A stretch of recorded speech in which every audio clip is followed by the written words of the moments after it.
Nigériens ne connaissent pas. Parce qu'à chaque fois, quand les gens arrivent, là, ils annoncent, on arrive. Donc, quand Les Boko, oui. ils informent les villageois qu'on est en train d'arriver. Qu'on est en train d'arriver. Et ils se retrouvent seuls. Sans défense. Sans défense. Ils viennent, des fois même les tôles, tout ça, ils enlèvent. Et ça ne fait que se répéter, c'est récurrent. Alors il se dit, mais vraiment, si on est des Camerounais, un malfaiteur qui annonce qu'il va arriver, effectivement, il arrive, il accomplit ses actes. Et après, il part, rien. C'est terrible. C'est terrible. C'est terrible. Alors, peut-être pour sortir de cette discussion, cette conversation, Quelque chose qu'il faut revoir. il y a la commission pour les détentions provisoires arbitraires au niveau de Yaoundé, que je connais, qui, et peut-être il faut le savoir, qui peut être... qui reçoit les pétitions de tous ceux qui ont été en détention provisoire, arbitraire ou abusif, et qui normalement ont droit à une réparation. Donc, est-ce que vous faites usage de cette commission? Moi, je crois qu'elle existe peut-être sur le papier. Elle existe sur le papier parce que moi, particulièrement, j'ai saisi cette chambre-là. C'est une chambre qui est à la Cour suprême de réparation des préjudices subis. Tout à fait. Merci. Oui. Je l'ai saisi plusieurs fois dans plusieurs cas. Aucun résultat positif. Rien. Et, c'est bien à savoir parce que peut-être, étant à Yaoundé, étant parlementaire, vous pourrez peut-être me donner juste une copie de ces dossiers pour pouvoir suivre, parce que nous, au Parlement, on nous dit que ça fonctionne. Donc, c'est pour ça que je me posais la question. Donc, si ça ne fonctionne pas, il faudrait peut-être savoir pour pouvoir actionner. Donc, moi, je serais vraiment... Avec tout ce que vous faites, si vous me donnez juste des copies de vos dossiers, j'irai avec Yaoundé pour essayer de voir si on peut faire fonctionner. Je ne peux rien garantir. Je ne fais pas partie de cette chambre, de cette commission, et je ne sais même pas comment il fonctionne exactement. On a même pris des avocats avec des dossiers, ça ne donne rien. On peut peut-être les orienter vers vous. D'accord, oui. Alors, revenons encore sur le Boko Haram. D'accord. Le mois passé, je crois qu'en trop un mois quelque, il y a au moins 7 attaques. 7 attaques de Boko Haram. Paraît-il, d'autres utilisent même les drones. Alors, pour un citoyen lambda, l'idée qu'il pouvait avoir, mais pourquoi à chaque fois c'est eux, les Boko Haram, qui viennent attaquer, sachant avec certitude qu'ils sont localisés dans tel lieu, on ne peut pas les attaquer. Alors, ça s'est passé au lac avec les Tchadiens. Les Tchadiens sont allés détruire leur base. On a montré même dans les réseaux sociaux. Ils ont ramassé beaucoup de milliards chez eux. Tout à fait. Oui. Mais pourquoi chaque fois chez nous, c'est eux qui viennent attaquer? Quand ils viennent attaquer, ils tuent. Ils ramassent les armes. Ils détruisent tout. Pourquoi on ne fait pas autant? Les gens se demandent, mais pourquoi ça? Pourquoi ça? Plus pire encore. Vers le lac du jour, j'ai mes frères qui sont des pêcheurs, jusque-là, qui sont là-bas. Mais les Boko Haram leur imposent des taxes, monsieur le président. Et ils payent. Ils payent. Et au vu au sud de nos autorités. Ils payent. Et nos autorités sont au courant. Ils payent. Oui, non, je demande si nos autorités sont au courant. Je dis c'est un territoire camerounais. C'est un territoire camerounais. Donc il y a des impôts Boko Haram dans le logo des chariots. Oui. Terrible. Ils imposent des taxes et ils payent. Et ça représente combien à peu près, juste pour avoir une idée? Par la pirogue, là, ils peuvent prendre jusqu'à 100 000 francs par pirogue. Ça, c'est terrible, ça. Pirogue. Oui. Pour entrer, aller pêcher en territoire camerounais. Ils prennent jusqu'à 100 000. Un Boko Haram, on dit que c'est leur chef. Il s'assoit sur une chaise. Et il reçoit l'argent. Il reçoit l'argent. Et tout le monde le sait. Tout le monde le sait. En territoire camerounais, devant tout le monde. Il impose des taxes. Ça, c'est terrible. J'en reviens pas. Je vous dis. Moi, au départ, je disais que non, cette histoire-là, peut-être au plus haut sommet, les gens ne sont pas. Non, on est au courant, on est au courant. Alors, qu'est-ce qu'il faut faire? si un pêcheur en territoire camerounais, il part pêcher avec sa pirogue, un Boko Haram s'assoit sur une chaise, il faut d'abord donner l'argent avant d'aller pêcher. Merci. Il prend l'argent, il donne, il va, il pêche après, il ressort. Terrible. Et c'est, ça se passe de quel côté? Je veux dire, le lac est grand, donc Oui, du côté de Darak. oui, côté Blangois. d'Arab, justement. Là où il y a la pêche, là, côté d'Arab, Blangois, tout ça. Il faut d'abord.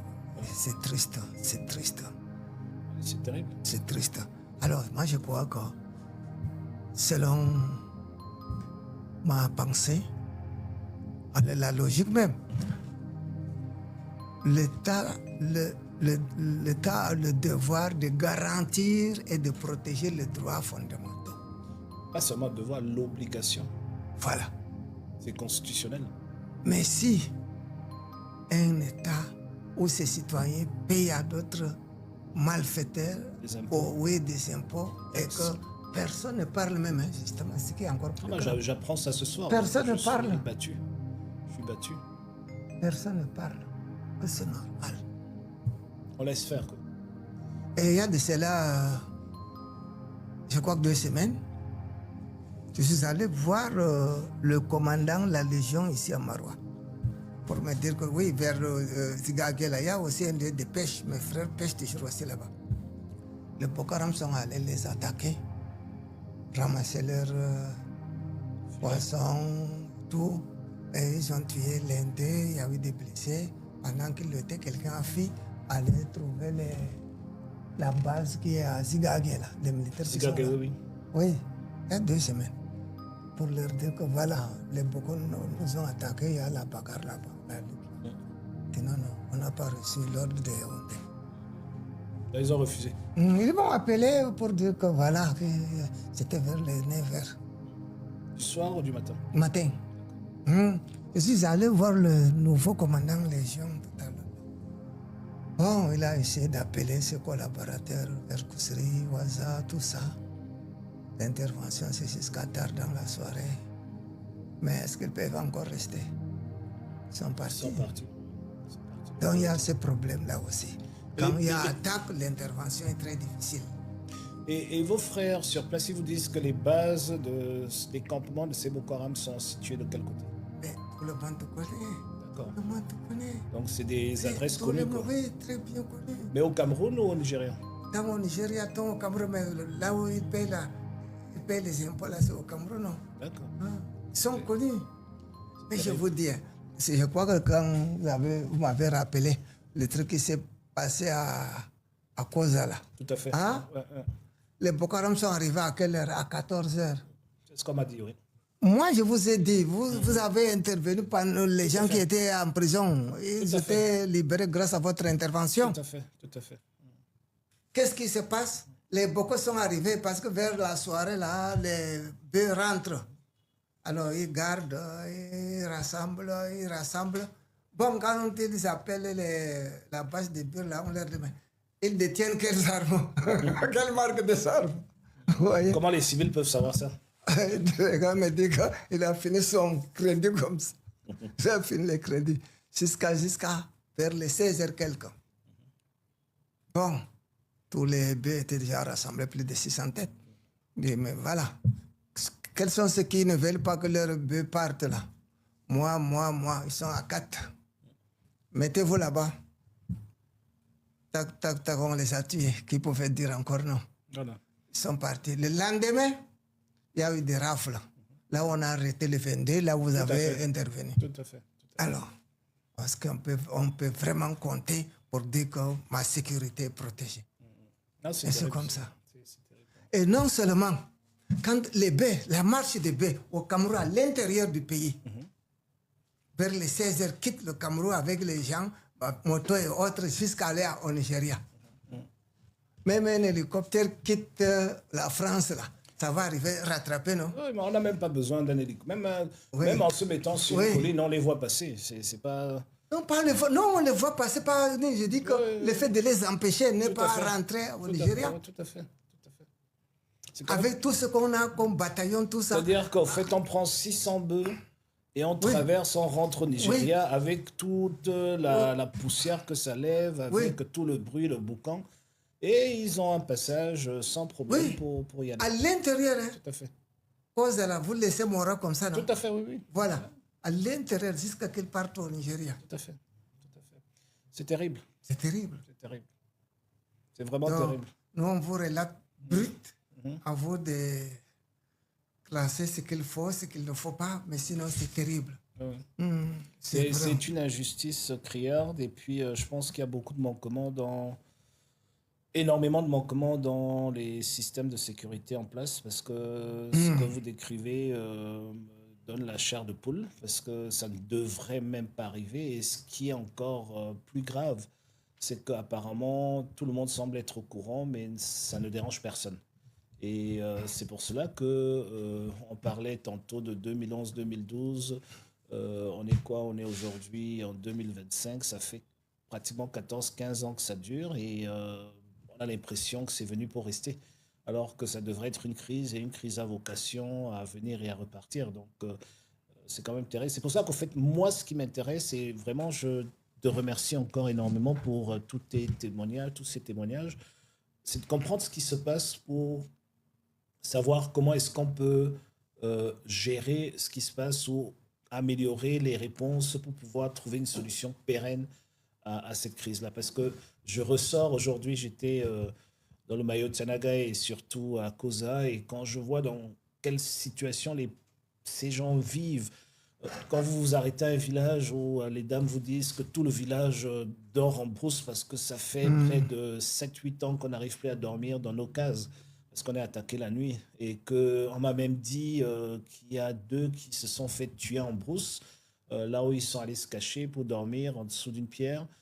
Donc on n'est même plus sûr qu'on est en sécurité, qu'on se cache. C'est quand même terrible. Donc il faut trouver des solutions. Je pense qu'on ne peut plus laisser faire. Et donc c'est pour ça que tous ces témoignages sont très importants pour pouvoir construire cette riposte nécessaire, parce qu'on a l'impression qu'il y a un laisser-faire. On a l'impression que finalement, ça ne dérange pas trop les gens qui aient cette insécurité, et puis on vit avec, et puis on progresse. Malheureusement, c'est l'impression que ça me donne quand j'écoute ces témoignages. Moi, je crois que c'est au-delà de l'impression, c'est un constat, c'est ce qu'on constate sur le terrain, ça ne dérange personne. Ça ne dérange personne.